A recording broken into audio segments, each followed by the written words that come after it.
Hello, my fellow classmates.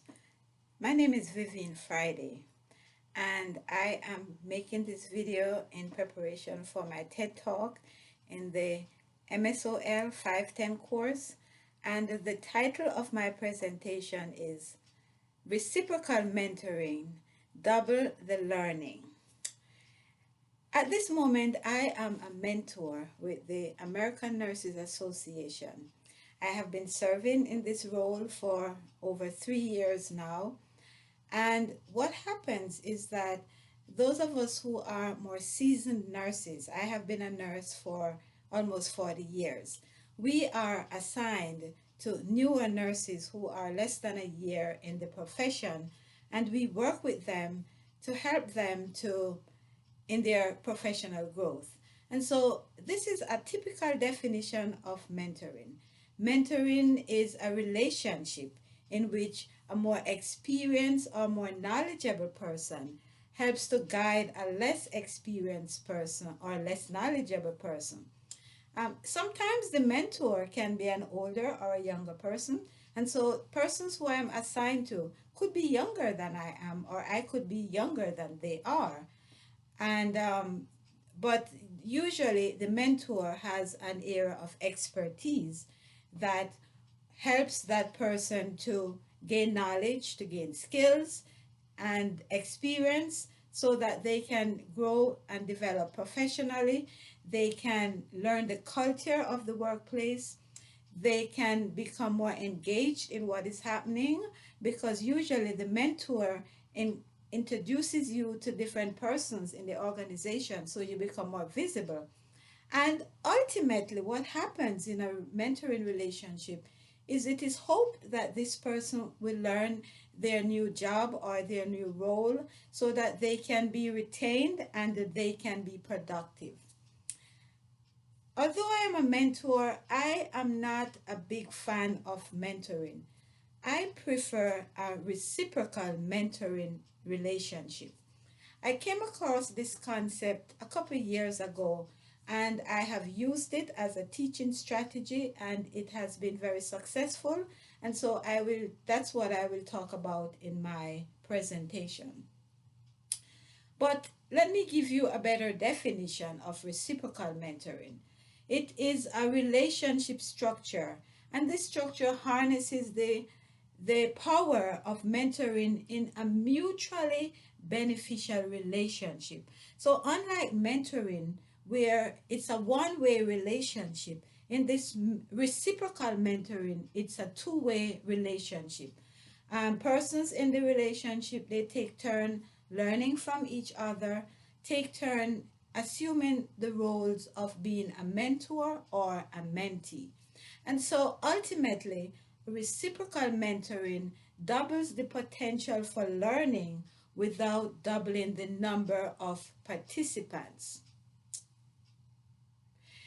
This relationship also helps to break down barriers, it breaks down prejudices, and allows the mentoring relationship to cross generational barriers. So, this story that I am going to share with you is a typical example of how reciprocal mentoring crosses barriers and breaks down generational values. I grew up in a very extended family. That my family consisted of my parents, my family consisted of my siblings, and my grandmother. My grandmother was very involved in our upbringing, but when she became older and was no longer able to be very engaged and very active, we in turn had to take time to be with her. And so my siblings and I were assigned to spend time with her. She lived in a house just on the same property. We had to go to her home to make sure that she was safe and make sure that her activities of daily living were being met. Her hygiene, her food, her meals were taken care of, and she was able to move around safely. Now, I learned a lot from my grandmother. I consider her one of my greatest mentors. I learned from her how to be a good gardener. She was an avid gardener. I learned from her how to use coconut to make coconut oil, how to use the fruit from the coffee tree to make coffee. And unfortunately, I am not able to say that she made the best coffee ever, because as a child, as a teenager, I was not allowed to drink coffee. But as I spent time with my grandmother, I was learning from her and she was learning from me. So she learned from me how to be safe and how to be independent socially, spiritually, and emotionally. One example of her spiritual independence was that when I spent time with her, we talked about the scripture. I read the scriptures for her. We sang hymns. And as I was spending time with her, I was learning what it meant to be an older person. And she was learning from me how to be safe and how to be independent. So that's my first introduction to reciprocal mentoring. Fast forward a couple years later, I had the opportunity to develop a gerontology course, and I wanted my students to learn about older adults. And what do you know? I implemented a reciprocal mentoring protocol or teaching assignment in my course. How did this work? My students were assigned to an older person, and they were able to spend time learning from that person what was their lived experiences of being an older person, physically, emotionally, and socially. And the older person was learning from my students the interpretation of what they were experiencing as older adults. And so remember, for reciprocal mentoring, the mentee and the mentor switches roles. And so sometimes the older person was the teacher and sometimes the student was the teacher. At the end of that presentation, which was a 15-week assignment, the mentor and the mentees did an evaluation. And what do you know? Out of that evaluation came the same concepts that comes out of our regular mentoring experience. The students and the older adults, they gained knowledge. The students learned what it meant to be an older person. What were some of the physiological changes that were taking place in a person as they aged? And the older person who was experiencing those changes had a better understanding of what was happening. They learned from the students how to respond and how to adjust their living, their home environment, their preparation of meals to meet those needs as they develop those changes in aging. Another thing that was learned from both parties was the change in attitude. Students develop a greater appreciation and a greater value for an older person. Those were some of the same values that I learned when I spent time with my grandmother, appreciating her for the wisdom that she had, but also understanding her vulnerability.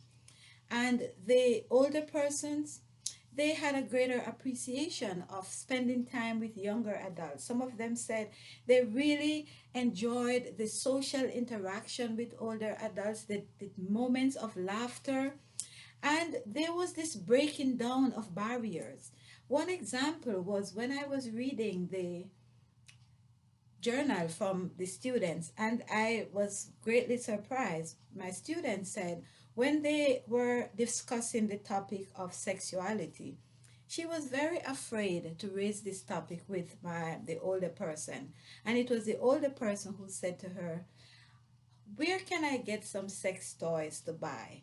And so after overcoming her embarrassment, she actually went online and helped the person to find what she needed. And so breaking down barriers. In in addition to breaking down the barriers, it was those were some there were some skills that were learned. Skills of communication, adjusting your communication to meet the needs of an older person, and technology skills. The older person learned some technology skills from the younger adults in that group. They learned how to do FaceTime, especially on days when they could not meet physically.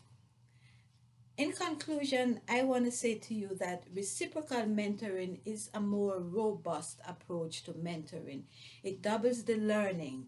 And so, if you don't know, have enough senior people to put together a mentoring initiative, but you know that you need it, try reciprocal mentoring. If you want to make mentoring available to all of the staff, but you don't know how, try reciprocal mentoring. And finally, if you want to create a culture of learning, a community of learning, where one, where persons learn, they share the knowledge with each other on a regular basis, I suggest that you try reciprocal mentoring. Reciprocal mentoring doubles the potential for learning without doubling the number of participants. Thank you.